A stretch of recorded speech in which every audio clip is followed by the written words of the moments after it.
Assalamualaikum warahmatullahi wabarakatuh. Kembali lagi di Legenda Misteri Nusantara yang kita akan membahas segala sesuatu misteri yang ada di Nusantara, di Indonesia tercinta kita ini.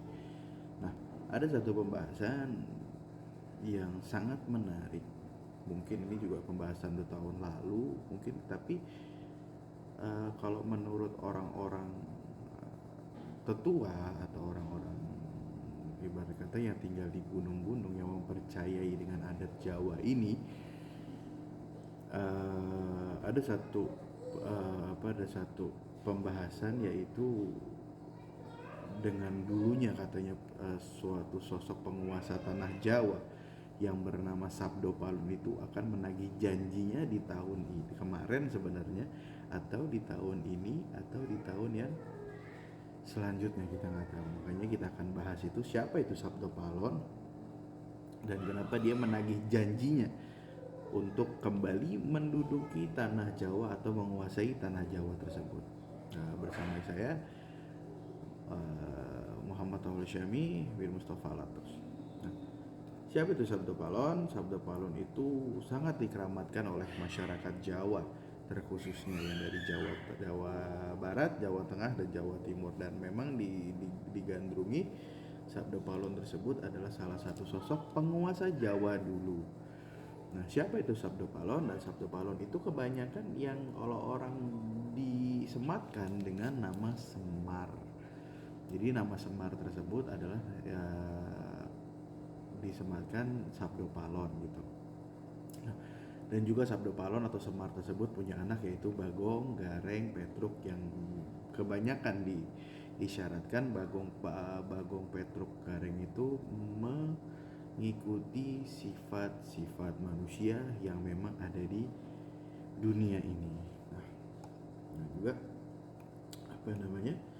Kalau menurut antropologi Paul Stage dalam link ini, dalam penelitian pada tahun 1988, Sabdo Palon itu merupakan mereinkarnasi dirinya menjadi Semar yang dikenal sebagai Mahaguru di tanah Jawa. Mereka adalah titisan dewa dari kayangan yang sengaja turun di bumi untuk menjadi panokawan atau panakawan atau kawan yang paham, atau sebagai penasehat pemomong raja-raja saat itu di masa Hindu-Buddha.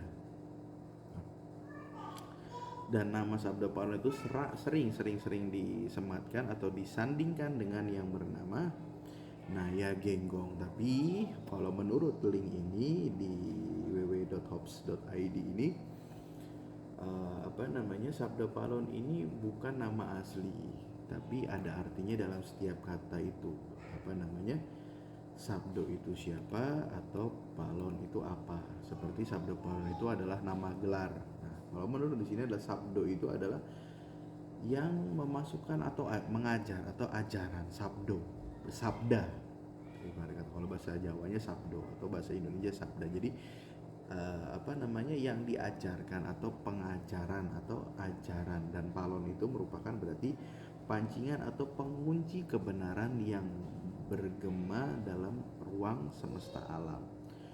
Jika disatukan, berarti Sabda Palon itu adalah seorang abdi yang berani menyuarakan kebenaran kepada raja dan berani menanggung akibatnya. Berarti kalau dalam sisi ini, Sabda Palon itu baik karena memberikan satu kebenaran kepada raja-raja dan berani menanggungnya. Kalau misalkan apa yang diberikan itu membuat kekacauan atau kejelekan lah di saat pimpinan raja tersebut. Nah, terus kisah-kisah Sabdo Palon ini juga banyak termuat dalam serat Jangka Jayabaya. Sabdo Palon karangan penyair ternama RNG Raden saya kurang tahu, Raden Rangga Wirasita. Dalam sebuah riwayat disebutkan bahwa Sabdo Palon dan Naya Genggong ini muncul pada masa kepemimpinan Ratu Tribhuwana Tunggadewi. Terus dari Ratu Tribhuwana Tunggadewi ini terus sampai kepemimpinan yaitu Raja Brawijaya yang kelima.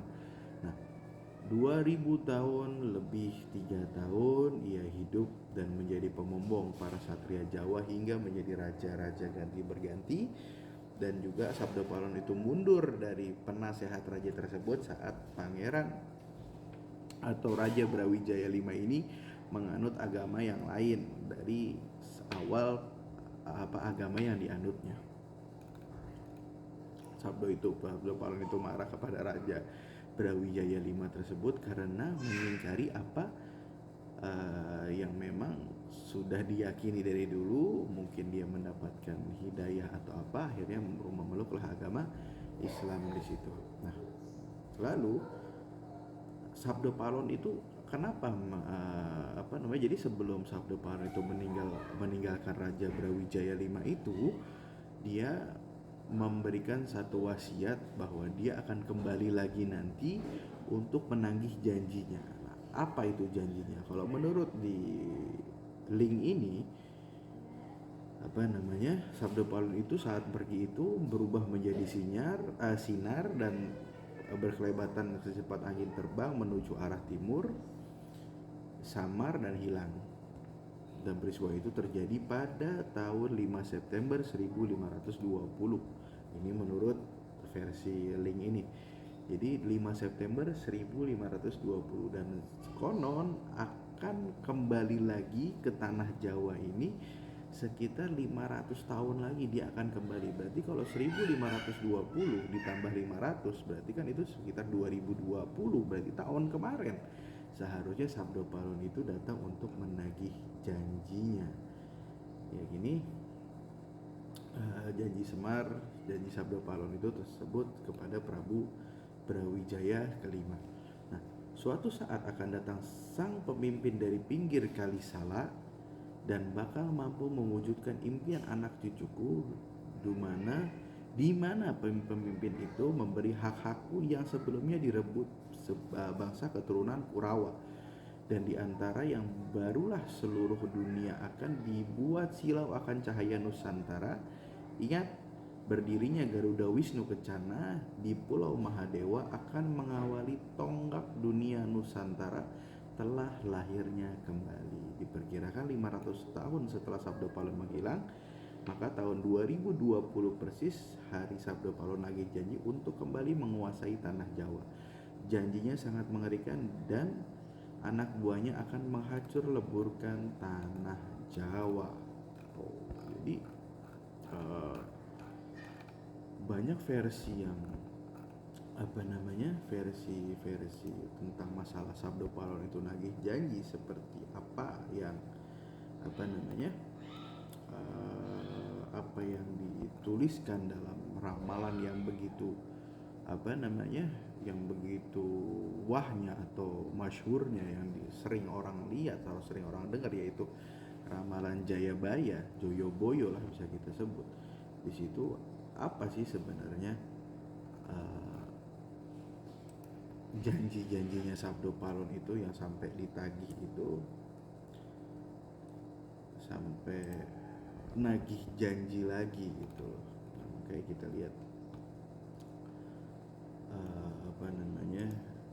kita lihat dari beberapa link yang kita lihat di sini. Nah, oke, cari namanya disebut juga bait. Nah, menarik dalam jawab Sabda Palon ini karena Sabda Palon Genggong ini sebagai penasehat Prabu tadi yang kita sebutkan Brawijaya yang kelima tidak hanya dapat ditemui dalam serat drama Gundal saja, namun dalam bait-bait terakhir ramalan Joyoboyo juga disebut-sebut, yaitu bait ke-164 dan 133 menggambarkan tentang sosok Batara Indra. Nah ini salah satu mungkin omongan Sabda Palon saat mau meninggalkan, atau janjinya Sabda Palon untuk saat meninggalkan Prabu Brawijaya V tadi. Mumpuni soko benih laku nunggel tonoh Jowo kaping pindo, ngarahke jin setan kumoro perawangan para lelembut ke bawah pemerintahan saka proyokinen ambantu manungso Jawa padha asesati Trisula Weda lan depe Triniji suci bener jejeg jujur kederekake Sabda Balon lan Naya Genggong. Nah, menguasai seluruh ajaran atau ilmu memotong tanah Jawa kedua kali mengarahkan jin dan setan seluruh makhluk halus berada di bawah pemerintahannya bersatu padu membantu manusia Jawa berpedoman pada Trisula Weda tajamnya Tritunggal nan suci benar lurus jujur didampingi Sabda Balon dan Naya Genggong tersebut. Nah, terus menyerang tanpa pasukan bila memang tak menghina yang lain. Rakyat bersukaria karena keadilan dan kuasa telah tiba. Raja menyembah rakyat bersenjatakan Trisula Weda. Para pendeta juga pada pemuja itu asuhan Sabda Balon yang sudah menanggung malu tetapi termasyhur segalanya tampak terang benderang, tak ada yang mengeluh kekurangan. Itulah tanda zaman kelabendu telah usai, berganti zaman penuh kemuliaan, memperkokoh tatanan jagat raya, semuanya menaruh rasa hormat yang tinggi. Nah, kita lihat di sini. Berarti apa namanya? Nah, kita lanjut lagi. Dan ini juga salah satu yang diceritakan yaitu percakapan Sang Prabu dengan Sabda Balon Naya Genggong. Akhirnya Sang Prabu bersabda,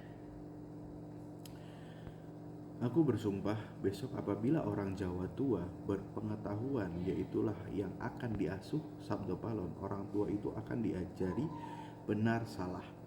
Besok gantilah negara Blambangan dengan nama negara Banyuwangi agar menjadi pertanda kembalinya Sabda Balon ke tanah Jawa membawa asuhannya.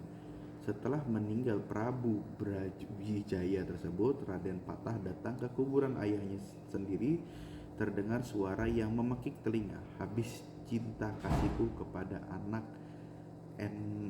enakanlah makan dan tidur. Ada gajah digertak seperti kucing, walau mati wujudku, tetapi ingatlah besok apabila sudah agama Kauruh, besok akan kubalas, kuajari tahu benar dan salah, cara memangku kerajaan, makan babi seperti zaman Majapahit.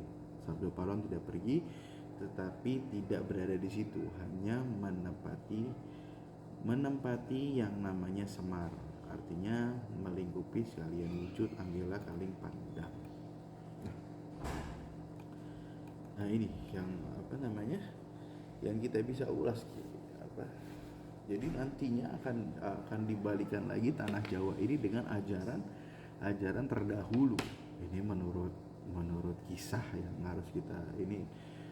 Terus Paduka sudah terlanjur terprosok mau jadi orang Jawan, kehilangan Jawanya. Kearab-araban hanya ikut-ikutan, tidak ada gunanya. Saya asuh, saya malu kepada bumi dan langit, malu mengasuh orang tolol. Saya mau mencari asuhan yang bermata satu. Maksudnya bermata satu sini disebutkan memiliki prinsip atau akidah yang kuat, tidak senang mengasuh Paduka. Kalau Paduka tidak percaya, yang disebut dalam ajaran Jawa nama Manik Maya itu saya. Yang membuat kawah air panas di atas gunung itu semua adalah saya. Ini adalah omongan Sabda Balon. Nah, ucapan Sabda Balon ini menyatakan bahwa dia sangat malu kepada bumi dan langit dengan keputusan Prabu Brawijaya yang kelima itu adalah menganut agama Islam yang disebutkan di sini. Nah, juga diungkapkan dalam ramalan Joyoboyo pada bait 173 yang berbunyi, yaiku momongne kaki Sabda Balon sing wis adu wirang nanging kondang. Itulah asuhannya Sabda Balon yang sudah menanggung malu tetapi termasyhur. Dan juga ada lagi ucapan Sabda Balon menegaskan bahwa dirinya lah sebenarnya yang dikatakan dalam Kerawuh Jawa dengan apa yang dikenal sebagai Manik Maya atau hakikat. Sabda Palam mengatakan akan berpisah. Begitu ditanya perginya kemana, jawabnya tidak pergi, akan tetapi tidak bertempat di situ, hanya menetapkan namanya Semar dan meliputi segala wujud, membuatnya samar. Jadi apa namanya? Ya memang sih di zaman sekarang juga sudah banyak bermunculan seseorang atau banyak orang-orang yang menganut atau bermunculan dengan mempercayai dengan adat-adat Jawa terdahulu, itu sudah mulai bermunculan gitu loh, dan mengatasnamakan Ki Semar atau kaki apa namanya Mbah Semar atau Sabdo Palon tersebut. Cuman wallahu alam, kita hanya bisa mengulas seperti itu. Nanti kita akan ulas bagaimana tentang Sabdo Palon yang lain, tentang cerita-cerita Sabdo Palon yang saat itu mungkin pernah ada satu syekh yang mengalahkan Sabdo Palon tersebut. Akhirnya agama Islam itu apa namanya menyebar di tanah Nusantara ini. Makanya jangan lupa subscribe, like, share, and komen aja untuk apa yang harus kita bahas tentang legenda Nusantara yang ada di Indonesia terus ini, agar kita bahas di sini. Dan jika ada pertanyaan ya di komen, nanti insya Allah nanti kita bisa jawab. Terus ikuti channel kami di Legenda Misteri Nusantara. Wassalamualaikum warahmatullahi wabarakatuh.